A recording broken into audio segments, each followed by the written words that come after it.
जहाँ जहाँ मेरा दिल किया मैंने अपना हाथ साफ किया। मैंने किया कुछ लड़कियों के साथ, उनको अपने कुर्ते पहना दिए, पजामे पहना दिए और अपने साथ मैं ले गया मुख्तलिफ रेड कारपेट थे। किसी का फोटोजेनिक होना मुझे खूबसूरत लगता था। मैं अक्सर लोगों को घूर रहा होता तो उनको उलझन होती थी, घूर क्यों रहा है। आपने कहा कि मैं लोगों की प्रोफाइल्स देख के ये अंदाज़ा लगा लेता हूँ कि ये किस तरह की पर्सनैलिटी है। तो आप खुद सिंपल हो और आपके अंदर कोई कॉम्प्लेक्स ना हो, आप इन्हीं चप्पलों में, इन्हीं कपड़ों में उठ के किसी भी महफिल में जाके या शादियों में आप खड़े हो जाते हैं और आप कहते हैं क्योंकि आपने शो तो नहीं माननी ना, आपने ज्वाइन करना है, उनको देखना है, उनकी बातें सुननी है और उनकी खुशी को सेलिब्रेट करना है। जब मुझे कुछ चीज़ समझ नहीं आती तो मैं गुफ्तगू शुरू कर देता हूँ। होते होते होते सामने सब कुछ ऐसे सजा हो मेरे सामने पेश हो जाता है और फिर मेरी चॉइस होती है मैं किधर से कौन सी चीज़ उठाता हूँ। आवाज़ें भी आती हैं कि ये चीज़ ठीक नहीं, वो चीज़ ठीक नहीं। मेरे बस में होते मैं हर घर से एक बच्चा उठाऊँ, उसे फ़ौज में भेज दूँगा। हाँ जी, क्योंकि आपका वतन है तो आज देखें आप पूरी दुनिया में जंग लड़ी हुई है, लगी हुई है और हम सिर्फ और सिर्फ अपनी फ़ौज की वजह से।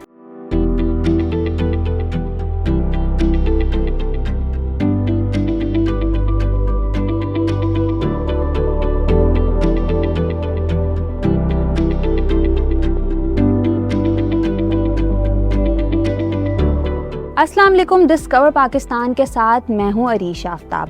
आज के प्रोग्राम में हमारे साथ एक ऐसी पर्सनैलिटी मौजूद हैं जिसने पाकिस्तान की फ़ैशन इंडस्ट्री को ना सिर्फ नई पहचान दी बल्कि आलमी सतह तक भी पहुंचाया।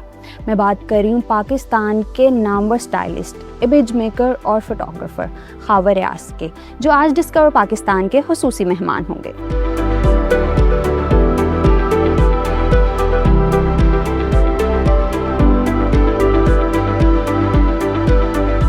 अस्सलाम वालेकुम सर, कैसे हैं आप? वालेकुम अस्सलाम। खावर साहब, जैसे आपने बहुत सारे इंटरव्यूज़ दिए होंगे, लोगों ने टिपिकल से सवाल से आगाज़ किया होगा कि क्या एजुकेशनल बैकग्राउंड है, फैमिली बैकग्राउंड क्या है। हम आपसे पूछेंगे कि आज ये जो फैशन इंडस्ट्री है बहुत ही बोल्ड समझी जाती है। उस टाइम आपने आगाज़ किया तब ये टैबू भी था, बोल्ड भी समझी जाती थी। बेटियों को तो ज्वाइन करना दूर की बात, लड़कों का भी कोई इसमें नहीं था कि पेरेंट्स इस हक़ में हो। क्यों आपने आगाज़ किया, क्या वजह थी, कोई इंस्पिरेशन थी? हाँ, वो एक बोल्ड स्टेप था उस ज़माने में मेरे लिए, क्योंकि लोग समझते थे शायद ये भी कोई फिल्म इंडस्ट्री का कोई हिस्सा है। तो उस ज़माने में ज़्यादातर जो लोग हैं वो या तो इंजीनियर बनते थे या डॉक्टर बनते थे या फिर CFP ऑफिसर्स। फिर एक टाइम आया कि हम जैसे लोगों ने ज़रूरत दिखाई और आहिस्ता आहिस्ता आहिस्ता ये प्रॉपर लोगों को समझ में आया कि ये भी एक आर्ट का हिस्सा है। फिर मैंने दौर बदलते देखा कि इसी से रिलेटेड इंस्टीट्यूट भी खुल गए और लोग इस तरफ आने लग गए, यहाँ तक कि लड़कियाँ भी आने लग गई और डिग्री कोर्सेज भी होने लग गए। फिर ये फील्ड भर गई और हाँ, अब जिन लोगों के पास एक्सपोजर नहीं है या दूर दराज के जो इलाके हैं वो अभी भी इसको एक और ही तरह की दुनिया टैबू के तौर पे लिया हाँ, जाता है। उनके लिए ये एक और तरह की दुनिया है जो कि शायद समझे कि ममनुआ हिस्सा है कोई। अच्छा, आपको ये और तरह की दुनिया नहीं लगती क्योंकि ग्लैमर है इसमें, हर वक्त बहुत एक फास्ट सी ये फील्ड है, आपको नहीं कभी लगा ये और तरह की दुनिया? नहीं, मुझे नहीं लगता क्योंकि ये मेरे अंदर की दुनिया है तो अंदर की दुनिया कैसे बुरी लग सकती है। और जब उसमें मुझे कोई ऐसा बुराई भी नज़र नहीं आ रही थी और ना कोई ऐसा पहलू था कि जी किसी को ख़राब करना है। ये अपने अपने जहन की बात होती है कि आप किसी भी चीज़ को किस तरफ लेके जाते हैं। फ़ोटोग्राफी जो है मेरे लिए एक आर्ट का एक हिस्सा थी, फिर मेकअप, फिर स्टाइलिंग, फिर इंटीरियर डिज़ाइनिंग करना, यहाँ तक कि खाना पकाना। मतलब मैंने जहाँ जहाँ मेरा दिल किया मैंने अपना हाथ साफ किया। खावर रियाज को किसने डिस्कवर किया था जब खावर एक राज था, दुनिया के सामने नहीं आया था? क्योंकि इस फील्ड में कहा जाता है कि कोई ना कोई गॉड फादर होता है, कोई गॉड फादर होगा तो कोई लोग डिस्कवर होते हैं। खावर के पीछे कौन था या खावर खुद ही उभर के सामने आया? एक चीज़ तो तय है कि हर चीज़ लिखी होती है, ठीक है। अब आपने कौन से रास्ते पे चल के उसको एक्सप्लोर करना होता है।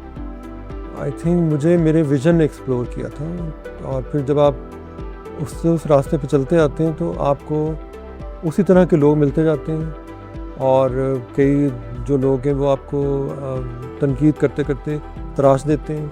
तनकीद बहुत ज़रूरी है, तो मेरे साथ भी इस तरह ही हुआ। तो मुझे बहुत से लोग मिलते गए, उन्होंने मेरे काम को सराहा भी, पर मुझे लगता था ये जो तारीफ़ कर रहे हैं ये मेरा नहीं ख्याल कि ऐसा कुछ है। जिन्होंने तनकीद की उनकी बात को मैंने बड़े गौर से सुना और आज तक सुनता हूँ कि ये कोई डिफरेंट बात की है और इसने मेरे दिमाग के किसी हिस्से को जगाया है, एजुकेट किया है। वो चीज़ बहुत ज़रूरी है। मुझे तारीफ़ों से उलझन होती है, मैं अक्सर भाग जाता हूँ। आप नहीं चाहते आपकी तारीफ हो? नहीं, मुझे कोई क्रिटिसाइज़ करे ना तो मुझे ज़्यादा अच्छा लगता है। मुझे लगता है जैसे वो एक और तरह का दिमाग है और वो क्या सोच रहा है इस चीज़ के बारे में, वो मेरे लिए इम्पॉर्टेंट है। खूबसूरती में क्या चीज़ देखते हैं? किस चीज़ को खूबसूरत कहते हैं? किस चेहरे को खूबसूरत कहते हैं? पहले तो चेहरे ही खूबसूरत लगते थे, मतलब किसी का फोटोजेनिक होना मुझे खूबसूरत लगता था। मैं अक्सर लोगों को घूर रहा होता तो उनको उलझन होती थी घूर क्यों रहा है, जबकि मेरा मकसद वो नहीं होता। मैं उसके चेहरे के खतोखाल देखता था। तो मुझे लगता है कि मैं फ़ोटोग्राफ़र नहीं हूँ, मैं बल्कि लोगों को तलाश करने निकला था।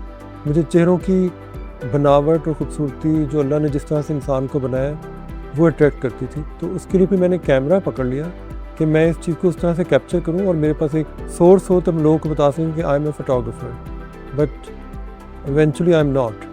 ठीक है, तो इस तरह फिर मैंने क्या हुआ कि मैंने बहुत सारे चेहरे इंट्रोड्यूस करवा दिए, चलते फिरते आम लोगों में से उनको इस लाइन में लेके आया, मॉडल बनाया, किसी को एक्टर बना दिया। बल्कि जहाँ जहाँ मुझे टैलेंट नज़र आया मैंने इसको उस तरफ जल इन करना शुरू कर दिया। आपको लगता है पाकिस्तान में टैलेंट की कदर है? बिल्कुल है, हर जगह है। अगर आप टैलेंटेड है तो आप खुद ही अपना लोहा मनवा लेंगे, कोई आपको रोक तो नहीं सकता ना। जब कोई रोना रोता है कि जी इस मुल्क में कुछ नहीं रखा, ये नहीं रखा, तो वो नहीं रखा, तो मुझे रोना आता है इस चीज़ पे कि असल में तुम्हारे अंदर कुछ नहीं रखा हुआ। फिर कहते हैं कि जब हमने बाहर जाना है तो मुझे फिर बाहर जाके तो लाइफ और सख्त हो जाती है। यहाँ तो बड़ी इजी लाइफ है, मतलब आप के विद इमोशनल किस्म के लोग हैं। इंसान नहीं रह सकता इमोशनल लोगों के बगैर। एक ड्रामा तो होना चाहिए ना लाइफ में। अच्छा, लिंक्स ज़्यादा इम्पॉर्टेंट है कि लक भी मैटर करती है इसमें? नहीं, अगर आप में टैलेंट है तो लिंक्स भी बनते जाते हैं और ऑब्वियसली आपके लक में लिखा होता तो ये सब कुछ होता है। अगर हम ये कहें कि नहीं मेरी किस्मत में नहीं था, तो वो नहीं था, तो फलां नहीं था, नहीं, आपको अपने अंदर कोई ऐप ढूंढने होंगे कि आखिर ऐसी कौन सी चीज़ जो दूसरे में है वो लोगों को नजर आई लेकिन आप में वो चीज़ नहीं है। तो इसका मतलब है कि आपने अपने आप को एक झूठी दुनिया में रखा हुआ है। ओपन आँखों से अपने आप को देखें और अपने ड्रॉबैक्स को एक्सप्लोर करें, उनको ठीक करें तो रास्ते साफ़ हो जाते हैं। आने वाले वक्त में पाकिस्तान की जो फैशन इंडस्ट्री है इसको किस तरह ग्रो करता हुआ देखते हैं? क्योंकि अगर मैं या बाकी लोग देखें सोशल मीडिया पे तो बहुत वल्गैरिटी आ गया, कपड़े छोटे होते जा रहे हैं। सिर्फ लैंग्वेज की बात की जाए तो स्टेज पे इंग्लिश लैंग्वेज बोलना, बात करना एक प्राउड मोमेंट समझा जाता है सेलिब्रिटीज़ की तरफ से। तो आपको क्या लगता है इस बारे में? असल में जब मैं समझता हूँ कि हमें अपने जो ट्रेडिशनल एस्पेक्ट्स हैं उनको लेके साथ चलना है। फोटोग्राफी का या आर्ट का मतलब ये नहीं है कि आप अपनी कोई अंदर की जो ख्वाहिशात हैं जो भी हैं उनको आप बाहर निकाल के और कहें कि और उससे आपको सेटिस्फेक्शन हो रही हो।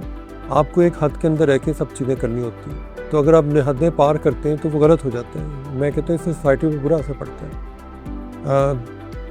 जो हमारा जो बिज़नेस है वो मैं समझता हूँ कि ये ना कोरोना के दिनों में ज़्यादा बूस्ट हो गया था क्योंकि सब लोग ऑनलाइन पे आ गए थे। तो लोगों ने फिर सोशल मीडिया को पकड़ा और वहाँ से ऑनलाइन अपनी जो एडवर्टीजमेंट है वो शुरू की, काम की। यहाँ तक कि लोगों ने इससे फिर बहुत कुछ हासिल भी किया और बिज़नेस भी चलाए। जैसे कि कोविड के दिनों में तो बहुत से लोगों ने इसको यूज़ किया, सामने आए, फेम मिला। अब जैसे वॉर सिचुएशन है, इंटरनेट बंद हो जाता है, डिस्कनेक्टिविटी आ जाती है, तो किस तरह इस फील्ड को लॉस होगा? क्या लॉसेस फेस करना पड़ेंगे? जैसे इन्फ्लुएंसर्स हैं, कितने फॉलोअर्स हैं, क्या फेस करना पड़ेगा इस इंडस्ट्री को? अच्छा, मुझे तो कोई फ़र्क नहीं पड़ेगा क्योंकि मैंने तो मैनुअल दौर से शुरू किया था, तो मुझे पता है कैसे सर्वाइव करना है। ज़ाहिर है फिर से वो मैगजीन का दौर शुरू हो जाएगा और वो लोग होर्डिंग्स पे आ जाएंगे अपने आप को एडवर्टाइज़ करने और लोग सोशली और एक्टिव हो जाएंगे क्योंकि उनको तो अब अपनी चीज़ें बेचनी, तो उनको पता है कि जितना इंटरेक्ट करेंगे लोगों के साथ, तो आई थिंक वो दौर ज़्यादा अच्छा है कि लोग उससे इंटरेक्ट करना शुरू हो जाएंगे, उससे नेगेटिविटी ख़त्म होगी। क्योंकि सोशल मीडिया ने काफ़ी हद तक इसके फ़ायदे बहुत हैं, पर बहुत से लोगों को के कॉम्प्लेक्सेस भी उन्होंने बाहर निकाले हैं। मसलन लोगों का बिला वजह सोशल मीडिया पे खानों को डिस्प्ले करना, रेस्टोरेंट में बैठ जाना और खाने दिखाना लोगों को और अपने आप को शो करना कि हम अमीर हैं, हम इतना खाते हैं, पीते हैं, ये करते हैं। ये गरीब लोगों की निशानी अच्छा, है। लेकिन लोग कहते हैं कि वो तो अपनी हैप्पी मोमेंट शेयर कर रहे हैं। नहीं, वो हैप्पी मोमेंट है, कौन ऐसे शेयर करते हैं? लोग तो जो सही लोग होते हैं वो तो शेयर ही नहीं करते। वो कहते हैं कि हर चीज़ को सीक्रेट रखा जाए क्योंकि इसी में बेहतरी है, ताकि लोगों के शर से बचा जाए, ख़ासतौर पे हसद वाला जो शर है। अब गुर्बत की एक और निशानी भी होती है कि आप किसी बड़े रेस्टोरेंट में जब खड़े हैं तो वहाँ पे कर रहे हैं। फिर मैंने बहुत से लोगों को देखा कि वो किसी बड़ी पर्सनैलिटी के साथ खड़े होकर तस्वीरें खिंचवा के यूँ करके लगा रहे हैं जैसे उनकी अपनी कोई पर्सनैलिटी है ही नहीं। फिर हमारी एक्ट्रेसेस को भी है मसला कि वो हमारे जो अवार्ड शोज़ होते हैं वहाँ वो वेस्टर्न कपड़े यूँ पहन के जाती हैं जैसे कोई एकेडमी अवार्ड्स हो रहे हैं। किस एक्ट्रेस की आप बात कर रहे हैं? सब कुछ हैं जो ख्याल करती हैं और बिला वजह अंग्रेज़ी बोलते हैं। मतलब ज़रूरत नहीं है, ऑडियंस सारी पाकिस्तानी बैठी है। अगर आप अपनी ज़ुबान को रिस्पेक्ट नहीं देंगे, दुनिया खा को रिस्पेक्ट करेगी। अपने कपड़ों को रिस्पेक्ट नहीं दे रहे, अपने कल्चर। हमारे यहाँ जो एक्टर और एक्ट्रेसेस होते हैं वो बेसिकली किसी मुल्क के एम्बेसडर्स होते हैं।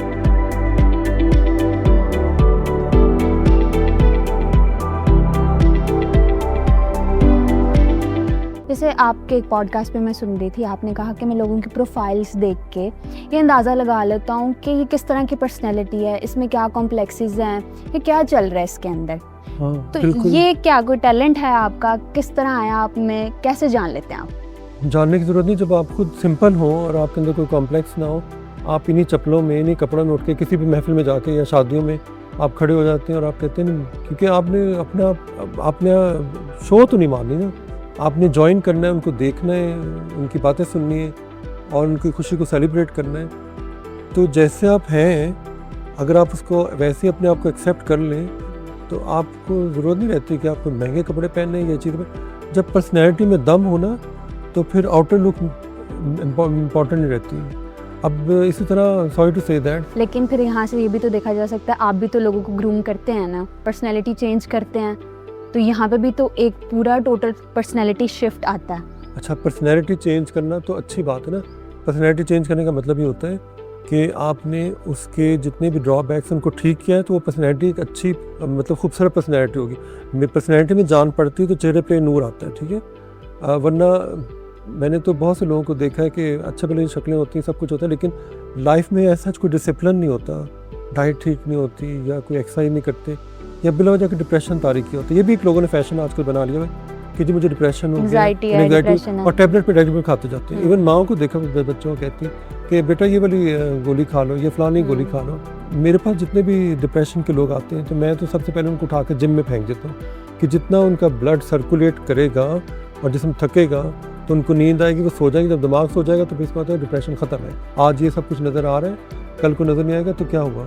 मतलब ये मेरी चीज़ें तो है नहीं, जिसकी हैं वो ले गया और फिर वही लेके आते हैं। फील हुआ कि फोमो फील हुआ आपको कभी कि अगर मेरे पास ये सब कुछ ना रहा तो क्या करूँगा मैं? कभी फील हुआ? फील नहीं होता क्योंकि मैंने इनके बगैर भी गुजारा किया, साइकिल पे भी गुजारा किया हुआ है। और जब कुछ भी नहीं था, जब पैसे भी नहीं थे, सब कुछ था, तब भी मैं इसी तरह चल रहा था। अब ये सब कुछ अगर है भी तो मेरे लिए ये फिर भी बेमायनी है क्योंकि मुझे अपना कंफर्ट जोन नहीं छेड़ना। कंफर्ट जोन यही कि बस मैं चप्पल पहने कहीं भी चला जाऊँ। आपको फील्ड का जैसे गुरु माना जाता है, आप किसको अपना मेंटोर मानते हैं? बहुत से लोगों को मानता हूँ, लेकिन मेरा ख्याल है अल्लाह ताला को। इसलिए कि जब मुझे कुछ चीज़ समझ नहीं आती तो मैं गुफ्तगू शुरू कर देता हूँ। होते सामने सब कुछ ऐसे सजा हुआ मेरे सामने पेश हो जाता है। अब फिर मेरी चॉइस होती है मैं किधर से कौन सी चीज़ उठाता हूँ। आवाज़ें भी आती हैं कि ये चीज़ ठीक नहीं, वो चीज़ ठीक नहीं। इंसान ना सुने उसकी अपनी उस चीज़ को तो वो उसकी अपनी मसले हैं। दुनिया चाहे जो मर्जी कहे, ठीक है, हमने तो ये देखना है काम को कोई क्या कर रहा है।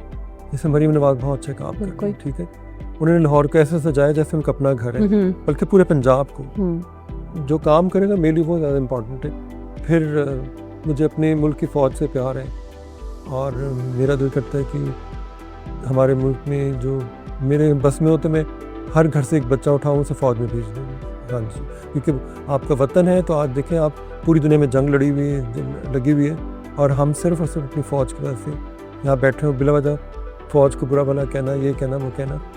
जब हम घरों में सो रहे होते हैं आराम से तो हमारे फ़ौजी किस तरह वहाँ पे लड़ रहे होते हैं। बिल्कुल ऐसे ही जब भी जलजला आ गया, सैलाब आ गया, हमें फ़ौज की ही ज़रूरत। हमारी जो नई जनरेशन है उनका दिमाग सोशल मीडिया वालों ने मिलकर ख़राब किया, उनके दिमागों में जहर भर दिया। जब उनकी बातें सुनता हूँ तो मैं हैरान होता हूँ क्योंकि मैंने वो सारे दौर देखे हुए कि इनको कुछ नहीं पता, जो ये सोशल मीडिया पे देख रहे हैं उसको सच मान लें। जैसे आपने बहुत से कामयाब प्रोजेक्ट्स किए, कोई ऐसा प्रोजेक्ट जो आपके दिल के बड़ा करीब हो? अच्छा, मेरे जो सबसे ज़्यादा करीब है वो ये है कि जब कभी मुझे सो कॉल्ड डिप्रेशन होता है या इस तरह की उलझन होती, तो मेरा जो सबसे बड़ा प्रोजेक्ट अपने आप को ठीक करने का होता है कि मैं घर का कोई ना कोई कोना चेंज करना शुरू कर देता हूँ। अब वो एक इटालियन मिथ है ना कि अगर आपको कोई प्रॉब्लम हो रही हो या दिमागी तौर पे कहीं डिस्टर्ब हो जाए तो आप अपने घर को चमकाना शुरू कर दें, सिंप्लीफाई करना शुरू कर दें, चीज़ें निकालना शुरू कर दें। मैं कई दफ़ा बहुत ज़्यादा सामान निकाल के लोगों में बांटना शुरू कर देता हूँ। मुझे लगता है कि एक रास्ता जब खोलते हैं तो दरिया का ताज़ा पानी आगे आ जाता है। कोई ऐसी इंटरनेशनल मॉडल या एक्ट्रेस जिसको स्टाइल करना चाहते हो? नहीं, मेरे दिमाग में ऐसी कोई चीज़ नहीं मैं किसी को स्टाइल करूं। जो मैंने जिन को स्टाइलाइज करना था, जिनको मैंने डिस्कवर किया और उनको मैंने स्टाइलाइज किया तो वो मुझे अच्छा लगा था। फिर भी ऐसा कोई होगा जिसे स्क्रीन पे देखते होंगे कि मैं ये वाली इंटरनेशनल मॉडल के साथ कभी काम करना चाहूँगा? अच्छा, ये नहीं मुझे आता नज़र, लेकिन मुझे बहुत से चेहरों को देख के दिल करता है कि मैं उनको उनके मुँह धो दूँ। जैसे कि कोई नाम लेना चाहें आप? मतलब हमारे जो कई लोग हैं वो बहुत बहुत प्यारे हैं, लेकिन उनको ज़रूरत नहीं मेकअप की। कई दफ़ा कोई खातून मुझे कहीं शादी में मिलती है तो मैं इसे बड़े गौर से देखा तो मैंने कहा ये क्या, मतलब ये तो पूरा कोई डिज़ास्टर बना हुआ है, इसको क्यों ना मैं इसको सिंपल कर दूँ और सिंपल करते करते करते इसको जूड़ा बांधूँ यहाँ पे, अच्छे से जूते पहनाऊँ और सिंपल सी कोई कमीज़ और क्यूलॉट टाइप पजामा पहना दूँ। वो मैंने किया कुछ लड़कियों के साथ, उनको अपने कुर्ते पहना दिए, पजामे पहना दिए और अपने साथ मैं ले गया मुख्तलिफ रेड कारपेट थे, तो लोगों ने बड़ा नोटिस किया क्योंकि वो एक पर्सनैलिटी लग रही थी। बिल्कुल, वो नहीं लग रहा था कोई जैसे कोई नुमाइशी गुड़िया आ गई है। जैसे कि आपकी स्टाइलिंग की तो सब तारीफ करते हैं, कभी कोई ऐसा बंदा मिला हो जिसने कहा हो कि नहीं मुझे नहीं पसंद है आपका स्टाइल, जो आपने मेरे साथ किया स्टाइलिंग की मुझे नहीं पसंद है, कभी ऐसा हुआ ये इंसिडेंट? नहीं, ऐसा कभी नहीं हुआ। नहीं हुआ? नहीं। कई अब जैसे मैं ब्राइड बनाता हूँ तो उसमें ये होता है कि मैं एक हद तक अपना राय देता हूँ, लेकिन उनके दिमाग में एक सोच होती है कि हमने ऐसा ही बनना है, तो वो फिर कहते हैं चलो ये जैसा सोच रही है वैसा कर ले। शुरू में मैं थोड़ा सा झगड़ पड़ता था, लेकिन अब ये होता है कि मैं वहाँ से गायब हो जाता हूँ और अपने किसी आर्टिस्ट को खड़ा कर देता हूँ कि जो ये कह रही है वो करता हूँ। आने वाले वक्त में क्या सोचा है कि मैंने ये चीज़ करने वाली रहेगी और मैंने करनी है?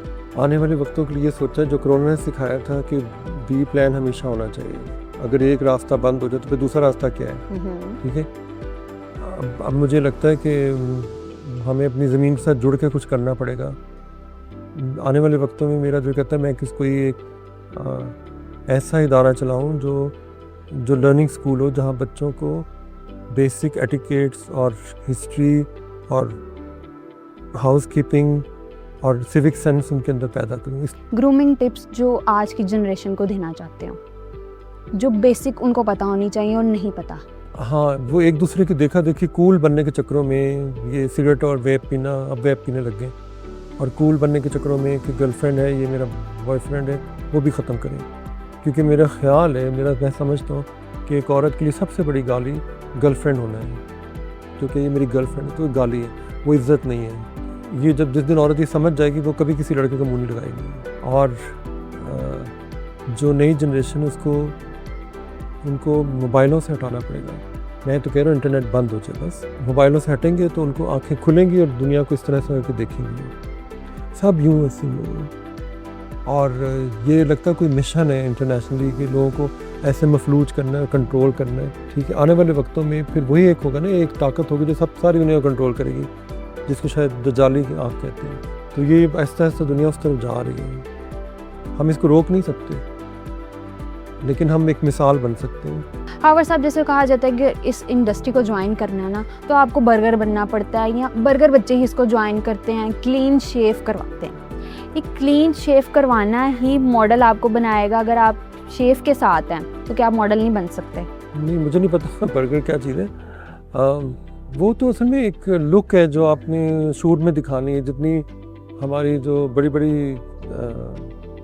नेटवेयर की जो इंडस्ट्री है, जब वो अपनी प्रोडक्ट लेके आती है तो उनकी कोशिश होती है कि मैं अपने जो लुक है उसको बड़ी इंटरनेशनल नीट क्लीन लुक दें, तो इसलिए वो शेव करवा देते हैं और बाल भी वैसे बना देते हैं और बिल्कुल बगैर किसी पोज के। कोई ऐसे बैठा हो, कोई और वो फिर लोगों को लगता है ये कोई इंटरनेशनल ब्रांड है।